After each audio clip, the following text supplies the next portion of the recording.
Quando uma mãe tem um filho assassinado cruelmente, qual a solução para seguir em frente? Guardar o ódio em seu coração? Se vingar? Ou simplesmente perdoar? Então é essa questão que se trata o livro A Árvore das Lágrimas. E para saber mais, venha comigo.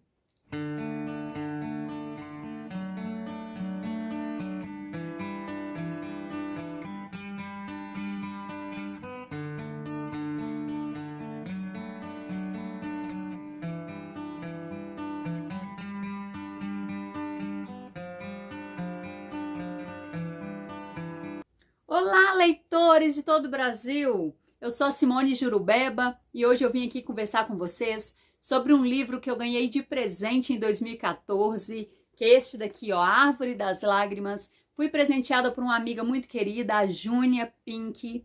A Júnia que também proveu o meu nome, Jurubeba, pois era o apelido dela durante muitos anos. E quando eu abri meu ateliê, ela permitiu que eu usasse Jurubeba no meu ateliê. Então eu sou grata a essa amiga minha que conhece meus gostos e sabia que eu ia apaixonar por esse livro e me presenteou mesmo sem eu nem nunca ter ouvido falar neste livro. Obrigada, Júnia. Hoje nós vamos falar então do livro A Árvore das Lágrimas. Eu li o livro em 2014, mas essa edição é de 2011. Porém, quando eu ganhei, eu fui ler, emocionei, chorei. Foi um livro que me tocou muito e é um livro que eu carrego como um dos meus favoritos. Então agora eu fiz a releitura dele 6 anos depois, 7 anos depois, para poder falar com vocês sobre o livro, apesar de que eu não esquecia nada, eu lembrei de todos os detalhes, mas eu senti a mesma emoção de antes, porque é um livro que fala de amor, que fala de perdão, que fala de dor, dor da família, dor de uma mãe, e fala sobre assassinato. Esse livro trata-se de uma narração onde a protagonista é Irene, uma dona de casa que tinha um marido policial e morava com seus filhos, uma menina chamada Bliss e um rapaz de 15 anos chamado Chip. O Chip era muito ligado à sua mãe, assim como a maioria dos meninos, ele tinha muito mais intimidade com a mãe dele. Então eles tinham uma convivência muito boa e foram sempre criados numa fazenda da família, onde Irene passou toda a sua vida. Porém, de repente, o seu marido Nate, que era o policial, recebeu uma promoção irrecusável e teve que mudar de cidade com toda a sua família.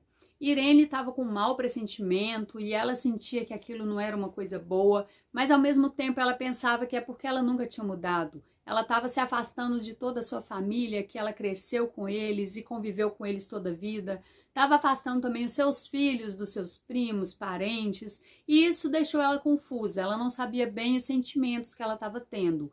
Era um mau pressentimento, mas poderia ser simplesmente um medo do futuro. Porém, os seus medos foram concretizados quando ela recebeu a notícia que seu filho de 15 anos, o Chip, tinha sido assassinado num suposto assalto dentro da sua própria casa. O assassino foi Daniel, né? Ele foi acusado e capturado. Ele matou a tiros o menino de 15 anos numa tentativa de assalto. Após ser capturado, Daniel foi condenado à pena de morte, pois ele matou o filho de um policial a queima-roupa com tiros numa tentativa de assalto.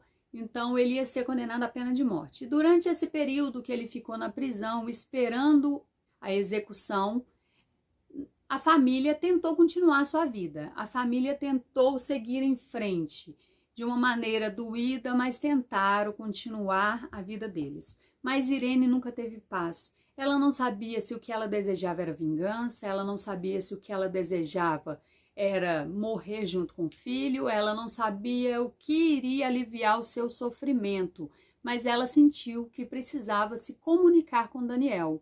E a partir daí ela começou a mandar cartas para Daniel no presídio, escondido da família dela, pois ela sabia que a família dela não iria entender esse contato dela, essa proximidade dela com o assassino, e ela ficou alguns anos guardando esse segredo e conversando com Daniel por cartas. Ela só queria entender o real motivo de um rapaz tão jovem fazer aquilo com o filho dela. Ela não conseguia entender e ela sentia que talvez ela precisasse perdoar para seguir em frente, porque o sofrimento dela nunca diminuía. A vida na família dela já não era mais a mesma depois da perda do filho. Então, com este segredo que ela guardou, que foi se comunicando com Daniel por cartas, ela descobriu que não era só ela que guardava segredos. E sim, outras pessoas de sua família também guardavam segredos. Essa história, ela é narrada como Irene, como protagonista, e descreve muito bem os sentimentos dela, mas a autora também consegue explicar para a gente o posicionamento de outros membros da família, de outros personagens da história, até mesmo como os policiais do presídio que cuidavam de Daniel, o que eles pensavam a respeito de Daniel. Falava também sobre a pessoa de Daniel, como que ele se sentia a respeito disso, o que ele pensava sobre tudo que aconteceu, o que ele achava que merecia, o que não merecia. E devagarzinho a história vai soltando pra gente pontos reveladores que a gente não consegue descobrir antes. E eu sou apaixonada com livros assim. Na verdade, o livro começa pelo final. A gente pensa que é o final, a gente fala, uai, mas já me contou qual que é o veredito, e agora?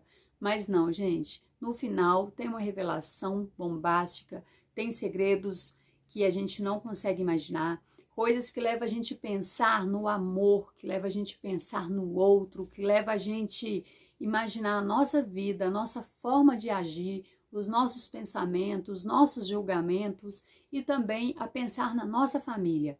A história é uma ficção, mas poderia muito bem acontecer em qualquer família, o que não seria muito incomum se a gente visse uma história dessa em um jornal. Mas a história é toda baseada numa ficção, muito bem estruturada e muito real, que leva a gente a ter um novo posicionamento de vida. Então, resumindo, o livro é sobre assassinato, mas na verdade ele fala de amor, ele fala de perdão, ele fala de tolerância, e você precisa estar totalmente entregue para começar essa leitura e sentir toda a sua essência, pois é um livro maravilhoso. Eu não entendo por que até hoje esse livro não é muito conhecido e muito famoso, e eu vim aqui indicar para vocês A Árvore das Lágrimas. Você não vai se arrepender de ler. Para quem gosta de romance, este daqui é espetacular, é um dos meus preferidos, e eu agradeço muito, mais um presente que eu ganhei, mais um presente amado, que vai ficar aqui na minha estante para sempre. Parabéns à autora Nasen Hanka, parabéns, e espero ler outros livros de você. Obrigada por vocês que vieram aqui assistir mais uma resenha. Eu espero que sigam minha indicação. E quem já leu esse livro, comenta aqui nos comentários. Fala comigo o que você achou. Você entendeu? Teve alguma parte que você achou desconexo? Eu achei ele muito bem escrito, emaranhado direitinho. E eu gosto muito dessa parte das informações serem soltas, separado, do livro ser em partes diferentes e no futuro voltar no passado. Eu gosto muito disso, que leva a nossa mente a raciocinar, nosso pensamento a tentar adivinhar, e não é entregue de bandeja. Eu gosto muito de livros não lógicos, eu gosto demais, então eu indico esse tipo de livro para vocês porque é a minha preferência. Então semana que vem a gente vai falar de um novo exemplar, tá bom? Eu quero que vocês me acompanhem lá no TikTok, Simone_Jurubeba. Me acompanhem também no Instagram, Jurubeba Literária. Vou deixar sempre uma novidade para vocês. E eu quero saber o que vocês estão achando do canal. O que vocês estão achando dos livros que eu gosto, se seus gostos são comuns aos meus, se vocês preferem as modinhas. Vamos falando aqui e também deixe indicações de livros que vocês querem que eu comente a respeito.